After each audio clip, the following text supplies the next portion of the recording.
Side खबरों के लिए सब्सक्राइब करें फ्लेम मीडिया और उसके बाद बेल आइकन को प्रेस करें ताकि सबसे पहले आपको मिले एक्सक्लूसिव खबरें।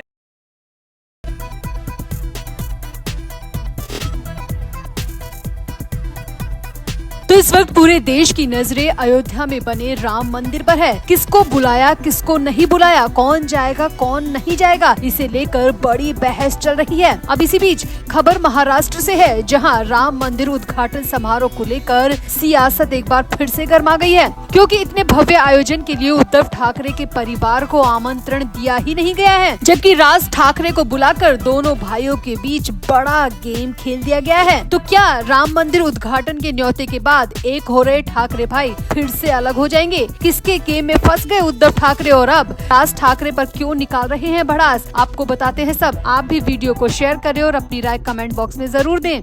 तो देश भर के हजारों प्रतिष्ठित नागरिकों को अयोध्या में राम मंदिर के उद्घाटन समारोह में आमंत्रित किया गया है, लेकिन दिवंगत शिवसेना प्रमुख बाला साहब ठाकरे के बेटे के परिवार को निमंत्रण नहीं दिया गया है, जिसके बाद तो महाराष्ट्र में सियासत बुरी तरह गर्मा गई है। और इससे भी बड़ी खबर ये है कि राज ठाकरे को आमंत्रण दिया गया है, सिर्फ उद्धव ठाकरे के परिवार को नहीं बुलाया गया, जिसके बाद तो उद्धव ठाकरे बुरी तरह बौखला गए, बुरी तरह भड़क उठे। मीडिया से बात करते हुए उद्धव ठाकरे ने कहा, बाबरी मस्जिद को गिराने के बाद जब हिंदुत्ववादी नेता और कार्यकर्ताओं की धरपकड़ हो रही थी, उस वक्त बाबरी मस्जिद गिराने के लिए शिव सैनिकों को जिम्मेदार ठहराया गया था। तब मेरे पिता बाला साहब ठाकरे ने कहा था, अगर बाबरी ढांचा मेरे शिव सैनिकों ने गिराया है तो मुझे उन पर गर्व है।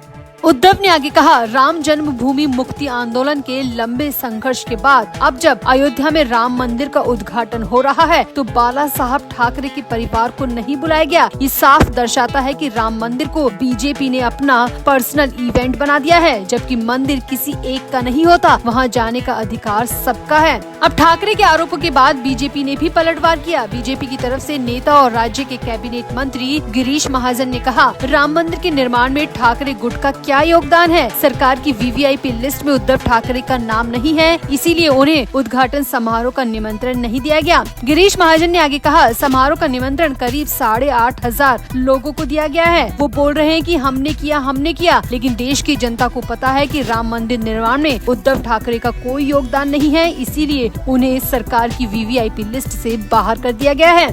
अब वहीं बड़ी खबर ये भी आ रही है कि राज ठाकरे को राम मंदिर उद्घाटन के लिए न्योता मिला है। अब इस खबर की भनक लगते ही राज्यसभा सांसद और यूबीटी नेता संजय राउत बुरी तरह उखड़ गए। संजय राउत ने राज ठाकरे का नाम लिए बगैर कहा कि एक तरफ तो वो अपने भाई के साथ आने का दावा कर रहे हैं और दूसरे हाथ धोखा दे रहे हैं। वो दोनों हाथों में लड्डू रखना चाहते हैं। संजय राउत ने आगे कहा, जो पूछ रहे हैं कि राम मंदिर के लिए शिवसेना का क्या योगदान है, मैं उन्हें याद दिलाना चाहता हूँ कि आंदोलन के समय बाबरी हमारे सामने टूटी थी। जो आज खुद को योद्धा समझते हैं वो तो वहाँ से डरकर भाग गए थे। वहाँ शिवसेना के लोग डटे हुए थे। ये भगोड़े हमसे क्या पूछेंगे हमारा योगदान? रामलला किसी एक की प्रॉपर्टी नहीं है। जब हमारा मन होगा हम मत्था टेकने अयोध्या जाएंगे। इसके लिए हमें निमंत्रण मिले ना मिले, इससे हमें कोई फर्क नहीं पड़ता।